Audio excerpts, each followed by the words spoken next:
Hey there, interwebs. So I was actually really busy doing some other stuff today and wasn't really on the internet much, but when I popped onto the internet, popped?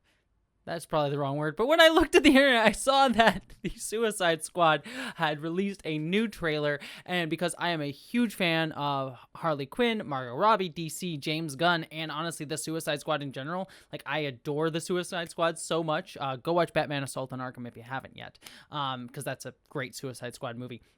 Not the other live action one. Anyways, regardless, I saw that they dropped a trailer, so I figured it is time for me to do another trailer react. So we are going to watch this thing. Ooh, look at my boy Idris. He's in prison for putting Superman in the ICU with a kryptonite bullet. Well, dang. What are you, some sort of Suicide Squad? My court date is coming up, and Miss Wallace, maybe you could help me out. Ooh. Interesting. Looks like they're doing similar stuff to like Will Smith. This mission went more important than you could possibly imagine. Are you in or out? Couple cliched lines. Let's meet your team. I love the color in this movie. It's such a breath of fresh air. Such a DC. Speaking of breath of fresh air, there's my girl. Oh, I love that outfit so much. I love Harley Quinn's costume in this movie. What kind of dog do you think it is, mate? I'm gonna go with Afghan Hound. Oh my god, he's a werewolf? Don't accept me this for a werewolf! He's not a werewolf, okay? He's a weasel. He's harmless. I mean, he's not harmless. He's killed 27 children, but, you know. That's great. I love the design on him, too. Is to destroy every trace of There's something Peter known Capaldi. only as Project Starfish. Any questions? Starfish? It's a slang term for a butthole. Is there any connection? No. Oh God. Let's get it. Peter Capaldi. So clearly Starro. That's kind of our thing. Some sort of Suicide Squad. Polka Dot. He's so dying.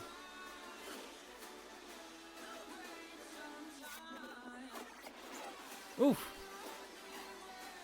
More Starro. I'm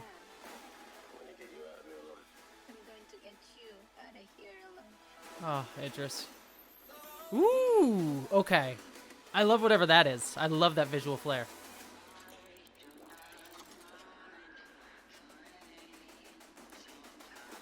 Ratatouille, what do you got? Bird. Ratatouille. Stay off the comp. Good. Okay, so thoughts on that. So first things first, I have some concerns, but I think overall, generally, my thought is positive on this. I think my first concern is a lot of this, from what I'm gleaning from the trailer, the structure of this movie seems very similar to the first Suicide Squad movie, the one that was absolute trash, the other live action one, in that we have like a character who is stuck in prison, who like has a family. He's done some bad things with bullets, put Superman in with a kryptonite bullet. That's interesting. I'm actually interesting that fits in with the the Henry Cavill DCU timeline Superman. But you have this guy who's sort of like done some bad things, but has a he's made relatable by his family, and then sort of joins up with the rest of the Suicide Squad on a mission that, and this is the part that really concerns me, is this over-the-top big extraterrestrial threat, this larger-than-life threat with they call it Project Starfish, which was a funny joke, but with Starro.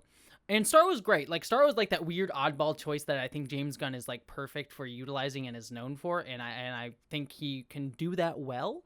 You just look at any of the Guardians of the Galaxy stuff, you can see he can do well with oddball choices and oddball characters, and oddball dynamics, which I think is perfect fit for the Suicide Squad. But one of the problems I had with the original Suicide Squad movie was that, amongst many, was that I didn't like that the Suicide Squad was being used to fight a bit larger-than-life threat. Now, that movie kind of was dealing with the DC Extended Universe thing that I think this movie is trying to, like, kind of get away from, when that, like, oh, what do you do now that Superman's gone?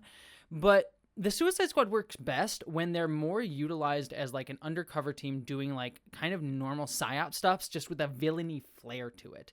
Like, again, I brought up earlier Batman Assault on Arkham, and what works about that movie, without spoiling too much about it, the whole point of that movie is the Suicide Squad team is just sneaking into Arkham. Like, all it is an infiltration mission. Yes, there are supervillains. Yes, Arkham has the Joker and other crazy people in it, but it's a simple infiltration mission that allows the Suicide Squad to, like, because they're villains, it allows Amanda Waller plausible deniability. If they get caught, she can just say, well, they're just villains, and then she can kill them willy-nilly without caring about them. And so putting the Suicide Squad up against, like, a larger-than-life threat, like an extraterrestrial threat like Starro, feels like it's making the same mistake with the Suicide Squad and not utilize, like, trying to have their like big budget superhero fight at the end without utilizing what makes the Suicide Squad great, in that it's a little bit more ground level. Now, it still sounds like they might fix that a little bit more, in the sense that this seems like they're infiltrating like Project Starfish. It seems like there's some sort of infiltration mission psyops thing going on here. But the fact that they're like really highlighting that Starro is going to be a thing kind of brings up that concern.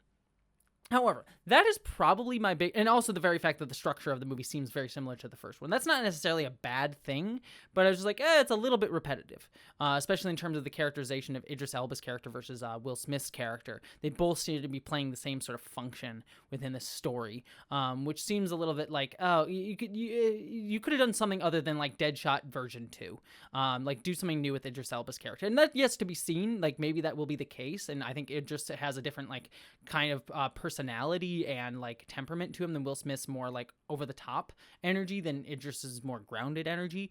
But in terms of just background, they seem very similar type of characters, and so I hope that they can kind of break away from that a little bit.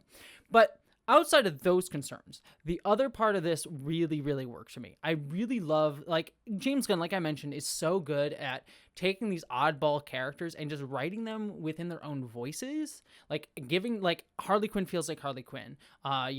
King Shark feels like King Shark. Polka Dot feels like Polka Dot.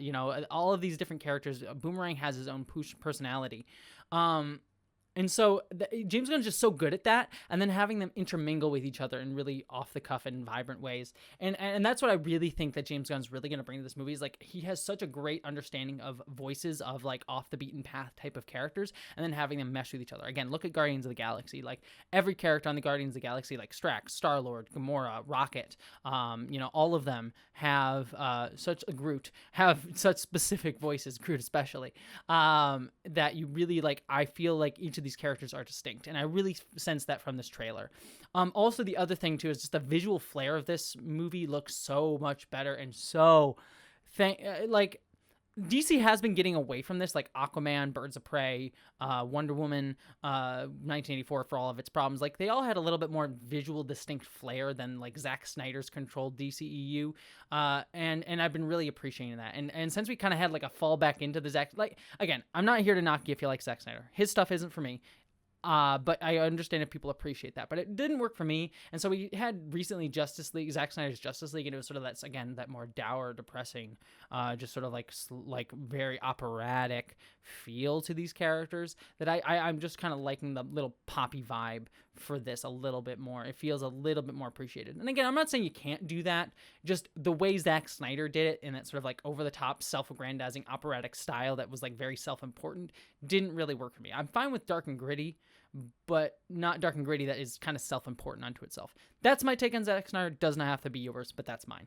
And so sort of feeling that sort of being shed a little bit here in Suicide Squad, I think that pretension, it just brings a lot of fun to it. Like, even Suicide Squad, David Ayer's Suicide Squad, the original one, had that sort of air of like weight and pretension to it. That wasn't as bad as Snyder's, but it sort of had that like, we're really important sort of thing to it that I didn't think fit as well. I think the tone of David Ayer's Suicide Squad worked a little bit better for me than Zack Snyder's movie. Suicide Squad was a bad movie, but tonally, in terms of like, maybe tone's the wrong word, in terms of like self-importance, I didn't think it landed too much of itself in that.